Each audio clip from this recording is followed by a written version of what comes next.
আসসালামু আলাইকুম রহমতুল্লাহি ওয়া বারাকাতুহু। আমার জীবনে ঘটে যাওয়া কিছু কথা। আমার বিয়ে হয়েছে 7 বছর, মোবাইল ফোনে বিয়ে হয়েছে। আমাদের গাভিন হয়নি। আমি 6.5 বছর পর বাবু কনসেপ্ট করলাম। কনসেপ্ট করার পর বাবুটা নষ্ট হয়ে যায়, আপনার 4.5 মাসে নষ্ট হয়ে যায়। আমি ডক্টরের কাছে যাই, আমার অনেক ব্লিডিং যাচ্ছিল। তারপর আমি ডক্টরের কাছে যাই, এই ডক্টর ওইখান থেকে এখানে রেফারেন্স করার পর ওনারা বললো যে ওর এমআরআই করা লাগবে। আমি আমার হাজবেন্ডে বললাম যে এমআরআই করা লাগবে, আমি কি করব? সে আমার একটা কথাই বললো যে তুমি পেটে নিয়ে ওরে বসে থাকো। আমার বুকটা তখন ফাইটে গেছে। আমি হসপিটাল থেকে আসার পরও আমি হসপিটালে ভর্তি ছিলাম, ব্লাড দেওয়া লাগছে, স্যালাইন দেওয়া লাগছে, 2বার যে ভর্তি ছিলাম। আমার হাজবেন্ড আমার একবারও খোঁজ নেয়নি। আমার একটাবার আমার শ্বশুর বাড়ির লোকও দেখতে আসেনি। আমার বাবুটাও নষ্ট করে দিছে কুপুরি কেন। আমার কি দোষ ছিল? কি দোষ ছিল আমার? এখনো চাই। আমি গরিব ঘরের মেয়ে, সেই জন্য আমার সাথে এরকম করতে পারলো। ও কামিনও করেনি, ওরে বলছে কামিন করো, সে বলে না, বিশ্বাস করো। ওরে বিশ্বাস করাটাই আমার ভুল হয়েছে। ওরে আমি এমন বলছে, তোমার 2টা পায়ে পড়ি, তুমি আমার সাথে কথা কো। কিন্তু সে বলে নাই। সে আমার মেসেজ দিছে, তোমার সাথে কন্ট্রাক্ট করা সম্ভব না, ফোন বা মেসেজ দিয়ে কোনো লাভ নাই। বিয়ের পর যদি একটা মেয়েকে জিজ্ঞেস করা হয় এই পৃথিবীতে সব থেকে বেশি ভালো তুমি কাকে বাসো, তবে সে মেয়েটা অ্যান্সার দেবে তার হাজবেন্ডকে ভালোবাসে। হতে পারে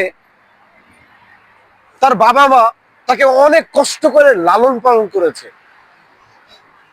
হতে পারে একটা সময় তার বাবা মাই তার জন্য সবকিছু ছিল, কিন্তু বিয়ের পর একটা মেয়ের জন্য তার হাজবেন্ডটাই সবকিছু হয়। আর সেই হাজবেন্ডই যদি মৃত্যুর মতো যন্ত্রণা দেয়, অবহেলা করে, তাহলে সেই মেয়েটার বেঁচে থাকার ইচ্ছেটাই হারিয়ে যায়। বলছি এই আপুটার কথা, যে আপুটা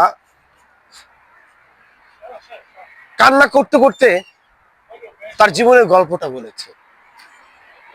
বিয়ে করেছিল তার বাবা মা পছন্দ অনুযায়ী একটা ছেলেকে, সিঙ্গাপুরে থাকা ছেলেটার সাথে মোবাইলে বিয়ে করে সে ভেবেছিল ছেলেটার সাথে সুন্দরভাবে সংসার করবে, জীবনযাপন করবে, কিন্তু তার হলো না। বিয়ে করার পর কয়েকবার দেশে এসেছে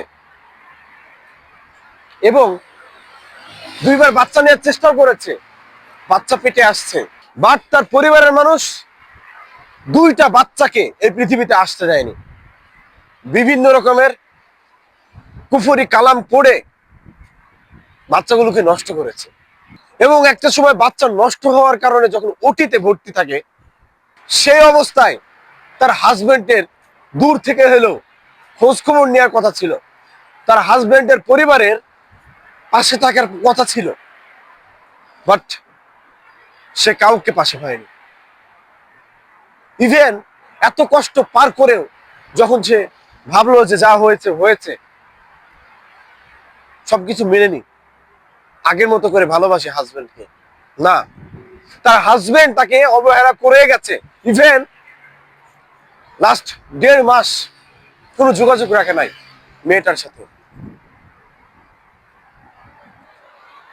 আমি বুঝি না এ কেমন ধরনের মানুষ, যে কিনা পছন্দ করে বিয়ে করলো, বিয়ের সময়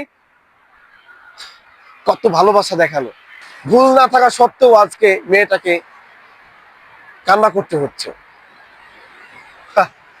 আর একটা কথা হচ্ছে, মেয়েটার বাবা নাই, মারা গেছে কয়েকদিন আগে।